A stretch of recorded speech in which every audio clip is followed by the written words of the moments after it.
Hello everyone, welcome to Naira study hub. आप सब कैसे हैं? आई होप कि आप सभी अच्छे होंगे और अपनी स्टडी को कंटिन्यू कर रहे होंगे। फ्रेंड्स, आज का जो लेक्चर हो जाता है वो लेक्चर सेकंड हो जाता है और चैप्टर आपका 7 हो जाता है। इसमें लेसन आपका शेयर तथा लाभांश, शेयर तथा लाभांश के बारे में हमने पढ़ा। इससे रिलेटेड कुछ क्वेश्चंस भी करें।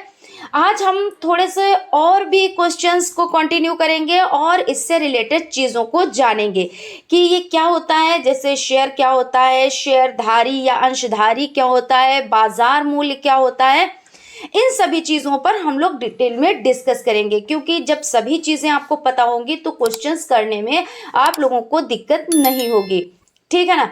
तो चलते हैं। सबसे पहले फर्स्ट पॉइंट, पूंजी या स्टॉक, जिसको पूंजी कहते हैं या आप स्टॉक कह ले, ये क्या होता है इसके बारे में समझते हैं।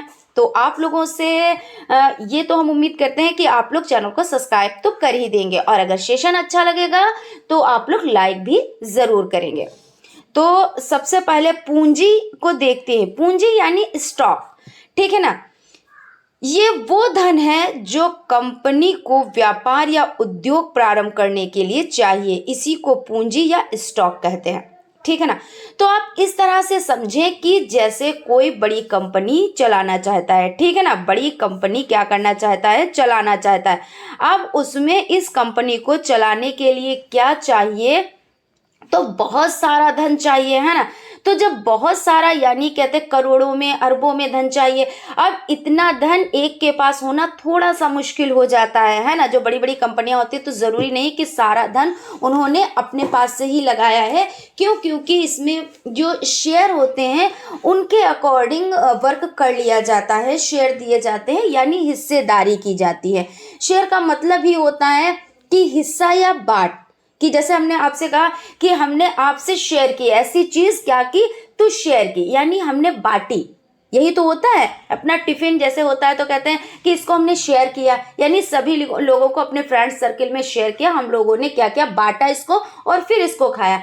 तो वही चीज हो गई कि शेयर करना। तो जब बहुत ज्यादा धन की नीड होती है तो क्या होता है, उसमें कुछ लोगों को इन्वॉल्व किया जाता है। इन्वॉल्व करने का मतलब ये होता है जैसे अपने जो शेयर होते हैं, ठीक है ना, जो शेयर होते हैं तो उनको क्या करते हैं, जैसे कोई भी कितना भी धन आप परसेंट में मान लीजिए तो 100% हुआ। अब उसमें से किसी ने 20%, किसी ने 10%, किसी ने 50%, जैसा जिसके पास है। ज़रूरी नहीं कि वो 20% लगाए उसमें या 50%, जैसा होता है वो लगा दिया जाता है, यानी दूसरा पर्सन उसको लगा देता है। अब जब लगा देता है तो उसी को क्या कहा जाता है? उसी को कहा जाता है शेयर करना। और हम लोग क्या? पूंजी या स्टॉक। तो पूंजी या स्टॉक वो धन है जो कंपनी को व्यापार या उद्योग प्रारंभ करने के लिए चाहिए, इसी को पूंजी या स्टॉक कहते हैं। भाई पूंजी या धन है ना, आप धन कह लें, पूंजी कह लें, तो जो कंपनी को चलाने के लिए धन की नीड होती है उसी को क्या कहते हैं? पूंजी या स्टॉक कहते हैं। आप सिंपल तरीके से समझिए। अब देखिए, अगर जैसे मान लीजिए, माना किसी कंपनी को चलाने के लिए, उसको स्टार्ट करने के लिए मान लीजिए 5 करोड़ की नीड है। इकाई, दहाई, सैकड़ा, हजार, 10,000, लाख, 10 लाख, करोड़, है ना। कितना? तो 5 करोड़ की नीड है। अब इतना रुपया किसी एक के पास होना थोड़ा सा कठिन माना जाता है। अब क्या किया कंपनी जिसकी है, उसने क्या किया, इसके 50-50 रुपए के शेयर निर्धारित कर दिए, यानी बना दिए। अब आप कहेंगे शेयर क्या होता है? तो शेयर ऐसा नहीं है कि कोई चीज है जो कंपनी ने निर्धारित कर दी कि लेके जाओ अपने घर, इसको यूज करो, ऐसा कुछ नहीं है। ये क्या होता है? एक प्रपत्र होता है या मान लीजिए एक सर्टिफिकेट होता है जिसमें आपको ये पता होता है कि हमारे ये शेयर है, ये पर शेयर 50 रुपए का है। इस तरह से आप उसमें क्या, उसको ले सकते हैं और अपने पास उसको रख सकते हैं, बस इतना है। ये नहीं है कि कोई वो वैसी चीज है जिसको आप यूज कर सकें। ठीक, यहां तक हो गया। तो इसमें कहने का मतलब यह है कि जैसे आपका क्या है, 5 करोड़ रुपए कंपनी में लगने हैं। अब कंपनी जिसकी है उसने क्या किया, 50-50 रुपए के शेयर निर्धारित कर दिए या 100-100 रुपए के शेयर निर्धारित कर दिए, वो उस पर डिपेंड करता है, ठीक है ना। अब क्या किया, जैसा कि हमने बताया ये क्या होता है, तो ये परपत्र होता है, परपत्र कह लें या सर्टिफिकेट कह लें। तो अब आप क्या करें, जैसे मान लीजिए 50-50 रुपए के, तो 50 रुपए के शेयर कितने हुए, तो 50 और आपका हो जाता है गुणे और 1, 1, 2, 3, 4, 5, इकाई, दहाई, सैकड़ा, हजार, 10,000, लाख, 1,00,000।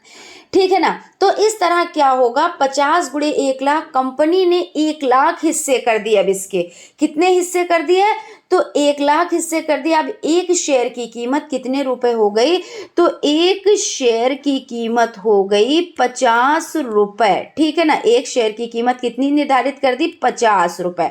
अब किसी ने, कोई ज़रूरी नहीं है कितने शेयर खरीदे, कोई इस पे बाउंडेशन नहीं होती है। मान लीजिए किसी ने 50-50 रुपए के शेयर हैं, 100 शेयर खरीद लिए 50-50 रुपए के। जब 100 शेयर खरीदे तो कितने बने, तो उसके कितने रुपए यानी उसने इन्वॉल्व किए इसने, तो ये 5 है और 3 0 हो गए, यानी उसने 5,000 रुपए शेयर किए। अब कोई है तो यानी 50 रुपए का शेयर है और उसने 500 शेयर खरीद लिए। 500 शेयर यानी उसने अपना 500 शेयर का मतलब इतना उसने अपने कंपनी में इतना धन लगाया। तो कितना धन हुआ, तो ये 25 और 3 0 है ना, 25 और 3 0 यानी 25,000 रुपए उसने लगाए।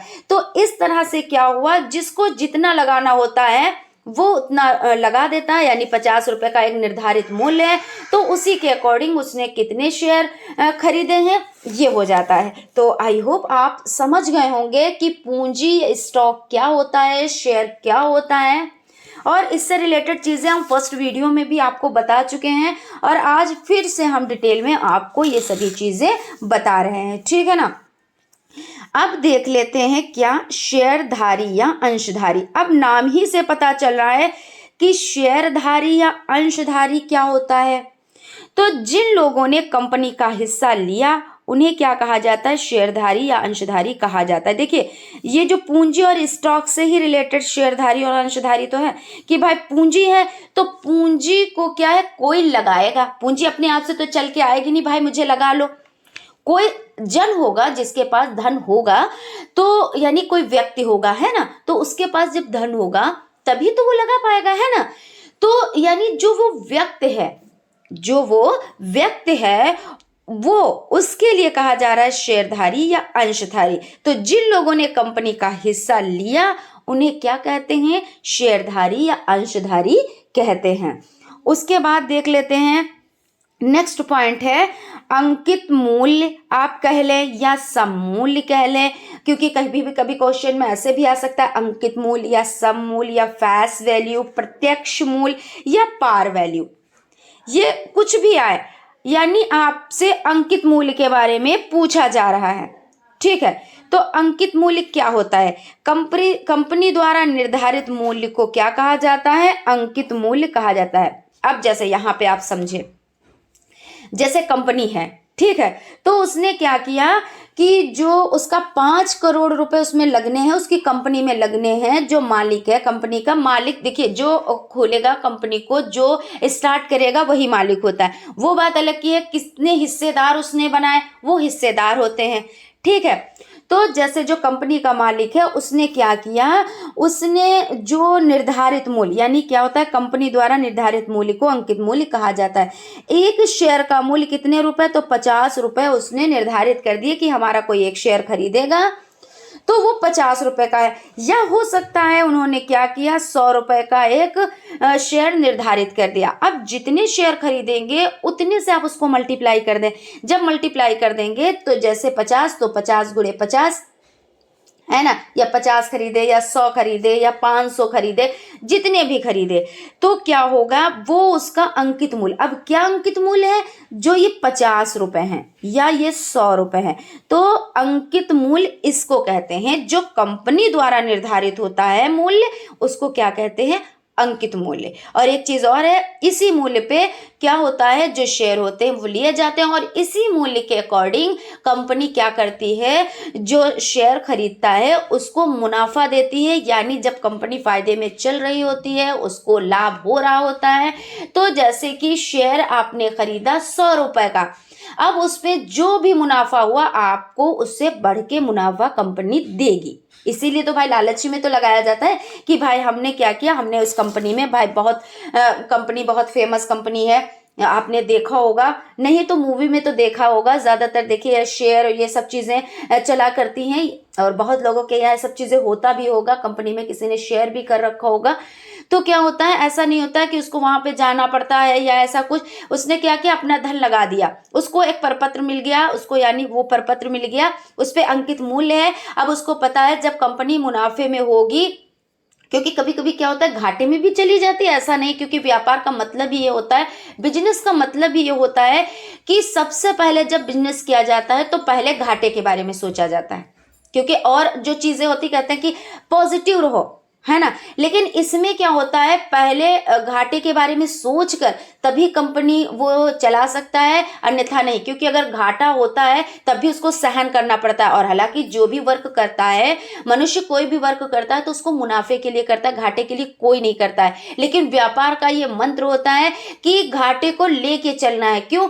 क्योंकि वो चीज एक अंदर से अपने में एक बन जाता है कि अगर घाटा हो गया तो कोई नहीं, हम फिर से आगे बढ़ेंगे, फिर से, वरना तो जब कहते नहीं करोड़ों का अरबों का जब नुकसान होता है तो इंसान सह ना पाए। लेकिन व्यापार का मंत्र ही यही होता है ना। तो कहने का मतलब यह है कि अंकित मूल्य जो होता है वो निर्धारित होता है और कंपनी द्वारा मूल्य निर्धारित किया जाता है, यहाँ पर ये चीज हो जाती है। उसके बाद आपका हो जाता है बाजार मूल्य। अब बाजार मूल्य क्या होता है, अब इसको समझ ले। अब नाम से ही पता चल गया कि जैसे आपने आप मान लीजिए बिस्किट का पैकेट खरीदते हैं तो उस पे क्या होता है, एक अंकित मूल्य होता है और एक आपको बाजार में मूल्य मिलता है। तो मान लीजिए कि आपने कोई छोटा सा पैकेट बिस्किट का खरीदा, उस पे अंकित मूल्य तो 3 रुपए पड़ा है, लेकिन जब बाजार में वो आया, आप उसको खरीदने गए तो वो क्या है, तो वो 5 रुपए का पैकेट आपको मिला। ऐसा क्यों होता है? ऐसा इसलिए होता है क्योंकि कंपनी ने तो उसको अंकित मूल्य दे दिया, लेकिन अब वो धीरे धीरे मार्केट में आया, उसका स्कोप बढ़ा, उसकी डिमांड बढ़ी, और जिस चीज की क्या होती है, डिमांड बढ़ती है, जितनी डिमांड बढ़ती है उतना क्या होता है, उतना रेट भी बढ़ता है। क्या करता है, रेट भी बढ़ता है, यानी कीमत भी बढ़ती है। और जितनी डिमांड घटती है, जब डिमांड घटती है, आपने देखा होगा कोई चीज़ की जब डिमांड नहीं होती है तो क्या होता है, कीमत क्या होती है, उसकी घट जाती है। यही तो होता है। तो ये हो जाता है, कंपनी का जो मूल्य होता है पहले कम था, लेकिन डिमांड बढ़ी तो क्या हुआ, मूल्य बढ़ा। यही क्या है, यही बाजार मूल्य होता है। यही क्या होता है, यही बाजार मूल्य होता है। मान लीजिए कि कोई चीज आपने, या कोई चीज आपने शेयर की, यहाँ पे बात हो रही तो शेयर की बात करेंगे, है ना। तो आपने क्या किया, 100 रुपए का शेयर खरीदा, ठीक है ना।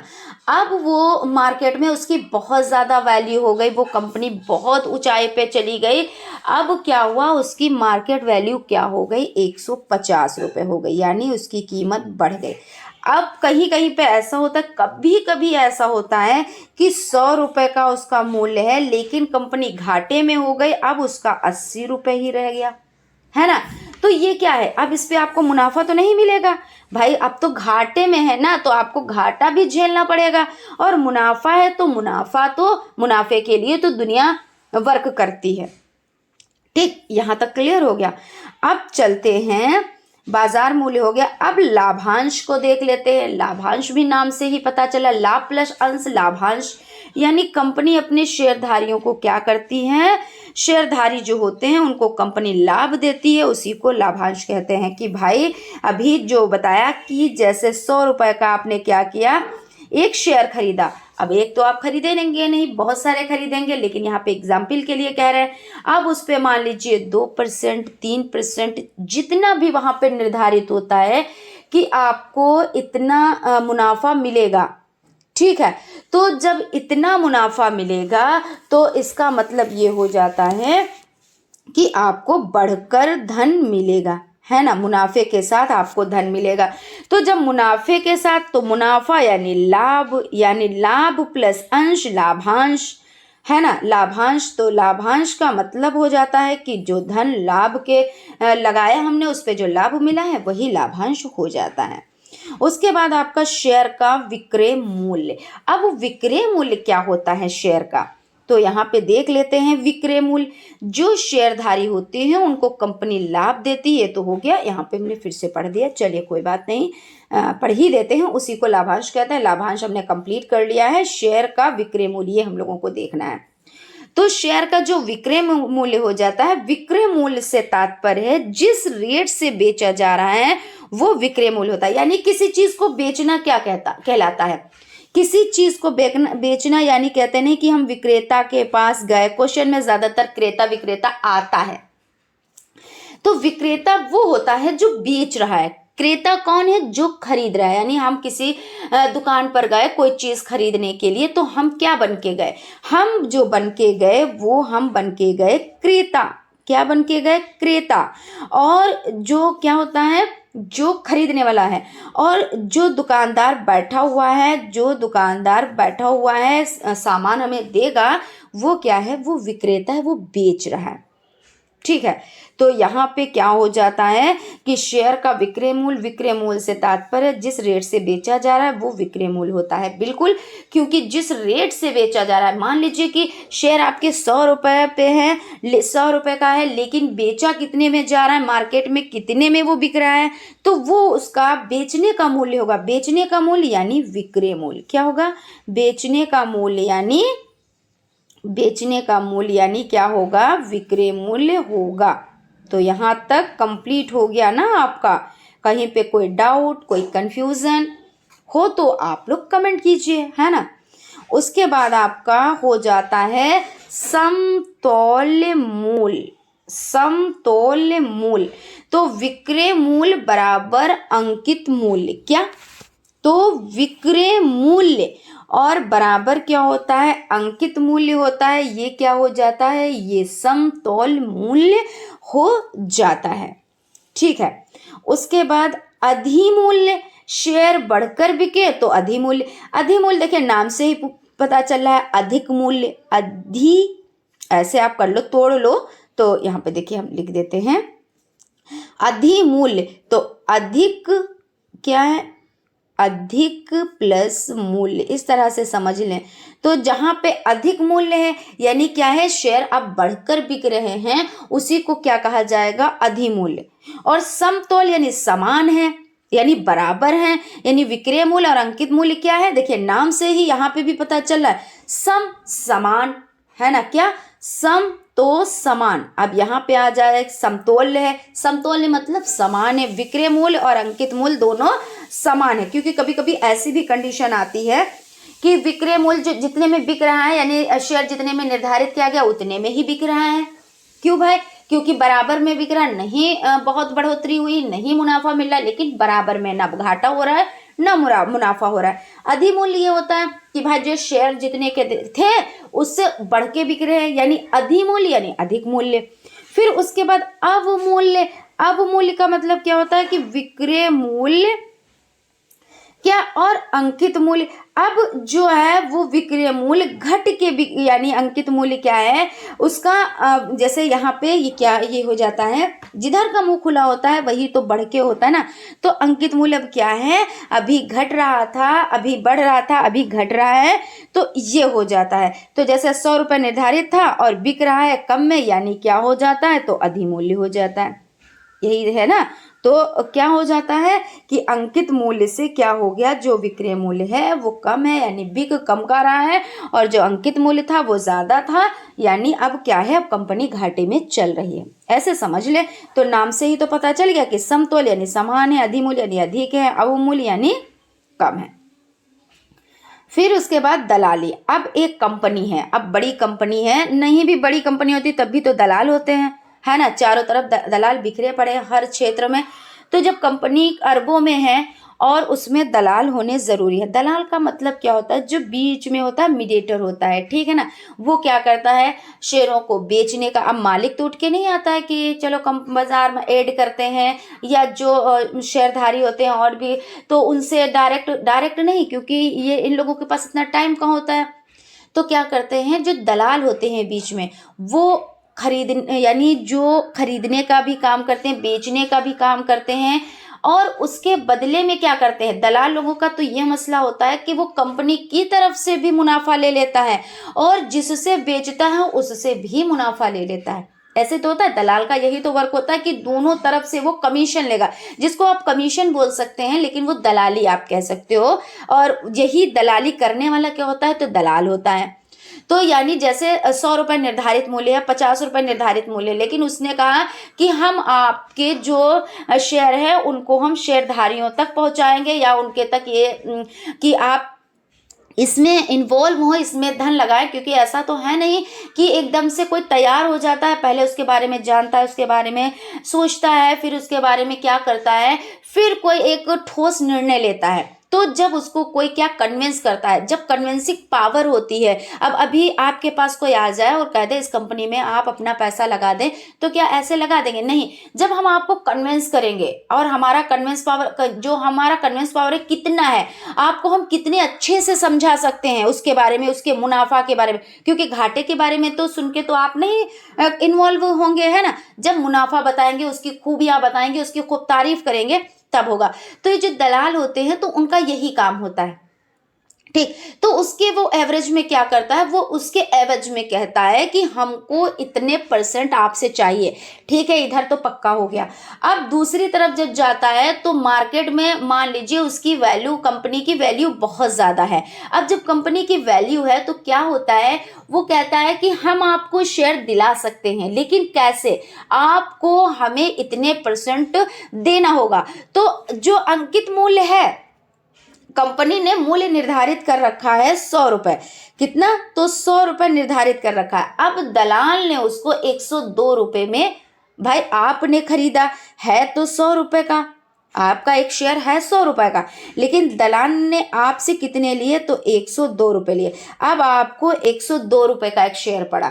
अब इसके ऊपर जब मुनाफा मिलेगी तब आपको मुनाफा मिलेगी, है ना। और वैसे 100 ही रुपए पे तो कंपनी आपको इस पे देगी, इस पे नहीं देगी धन।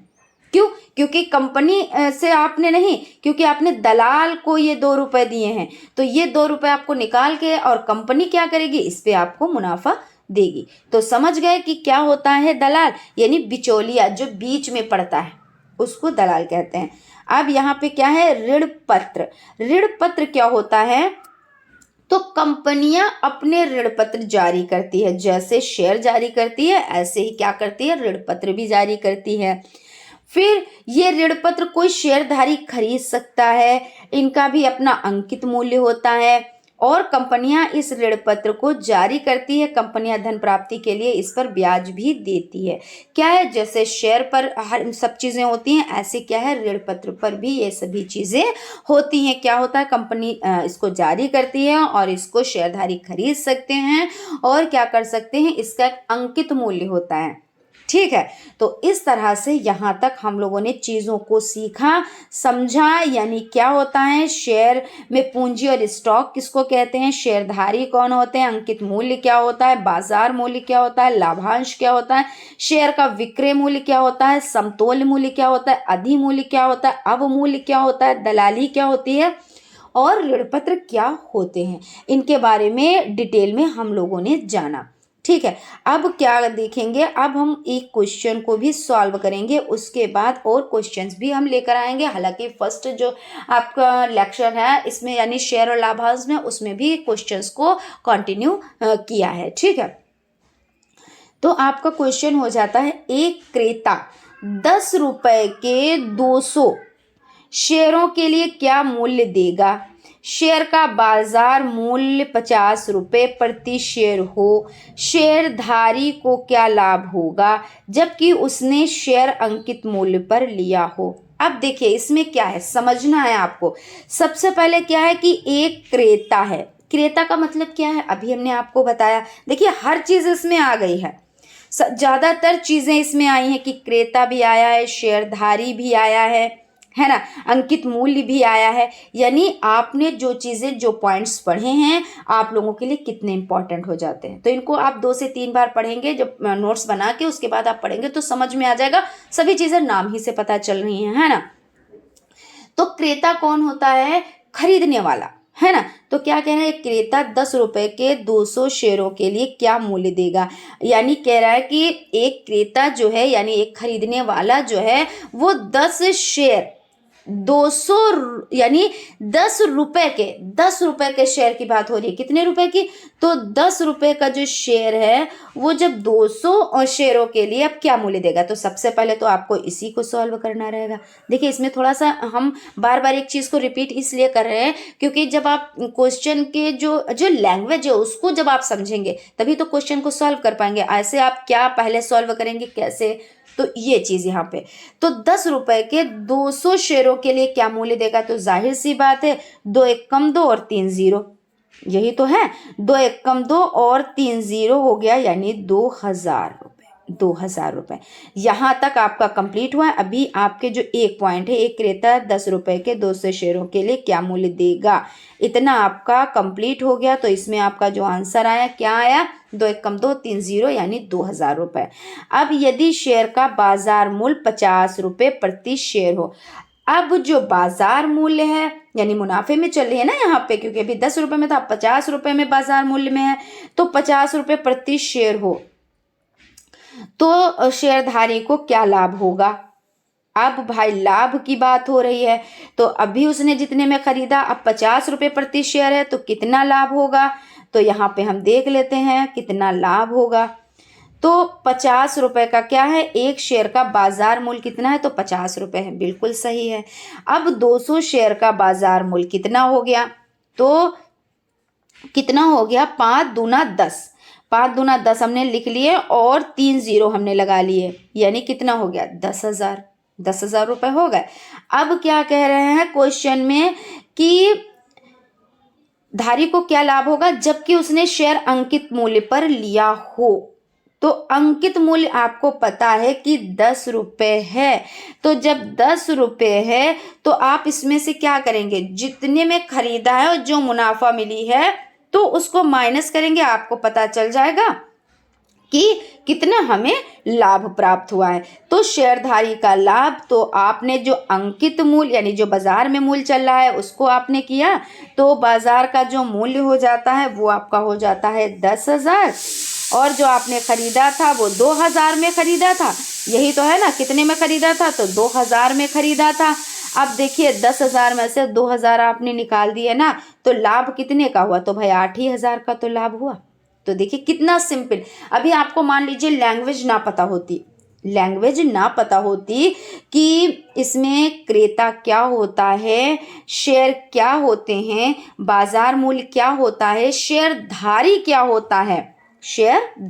होता है और आपका अंकित मूल्य क्या होता है, तो आप क्वेश्चन इसको आप जैसे ही पढ़ते आपके माइंड के ऊपर से गुजर जाता है। लेकिन जब आपने लैंग्वेज जानी, उसके बाद इन चीज़ों को देखा, तो एक एक चीज़ें स्टेप बाय स्टेप उसको आपने सॉल्व किया। जब स्टेप बाय स्टेप चीज़ों को सॉल्व किया तो देखिए आपका आंसर भी निकल कर आ गया। इसमें करना कुछ भी नहीं था, इसमें बस इतना करना था कि जितने में जो क्रेता है यानी क्रेता मतलब खरीदने वाला है, जितने में खरीदा था, फिर उसके बाद क्या किया, जितने शेयर खरीदे थे उसका मल्टीप्लाई कर दो।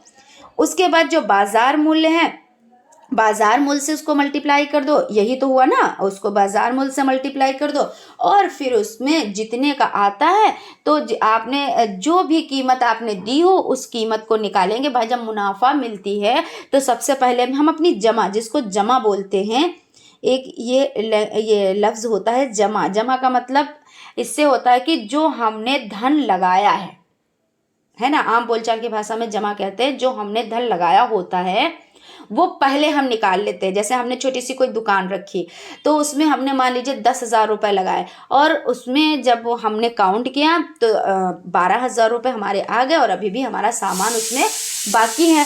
तो हमने क्या कहा कि 10,000 रुपये हमने पहले निकाल लिए, हमने क्या कहा 10,000 रुपये निकाल लिए, और 10,000 यानी 12,000 में से क्या किया, 12,000 में से हमने क्या किया, 10,000 निकाल लिए। तो हमने कहा 2,000 रुपये हमको मुनाफा मिली है। नगद में हमारे पास नोट रखे हुए हैं, क्या रखे हुए हैं, नोट रखे हुए हैं या पैसे रखे हुए हैं इतने। और प्लस क्या है, प्लस जो सामान भी दुकान में है वो भी हमारा मुनाफे में है। तो आप क्या करोगे, यही तो करोगे कि जितने का आपने खरीदा है उस रेट को, जो पैसा आपको मिला है वो रेट निकाल देना होता है और फिर जो बचता है वही आपका मुनाफा हो जाता है। तो आई होप आप लोगों को चीज़ें बहुत ही अच्छे से समझ में आई होंगी। फिर भी कहीं पे डाउट, कोई कन्फ्यूज़न रह गया है तो आप लोग कमेंट कीजिए, हम उसका रिप्लाई आप लोगों को ज़रूर देंगे। और अभी एक पार्ट आपका और भी आएगा जिसमें हम लोग क्या करेंगे, और भी क्वेश्चंस को सॉल्व करेंगे, जिससे जो भी आपके डाउट्स हैं हो वो क्लियर हो जाए, क्योंकि डाउट्स क्लियर होना ज़रूरी होता है और तभी आप चीज़ों को अच्छे से सॉल्व कर पाएंगे। और जब तक डाउट्स नहीं क्लियर होंगे तब तक चीज़ें आसान नहीं होती हैं, ठीक है। और फ्रेंड्स कहेंगे कि अगर आपने अभी विजिट किया है चैनल पर, नए हैं चैनल पर, तो सब्सक्राइब ज़रूर कर लें और बेल आइकन को भी ज़रूर प्रेस कर लें। और वीडियो अच्छी लगे तो एक लाइक भी ज़रूर करें, क्योंकि एक लाइक आपका हमें बहुत ज़्यादा मोटिवेट करता है और हम चीज़ों को बेहतर से बेहतरीन बनाने की कोशिश करते हैं। Thank you.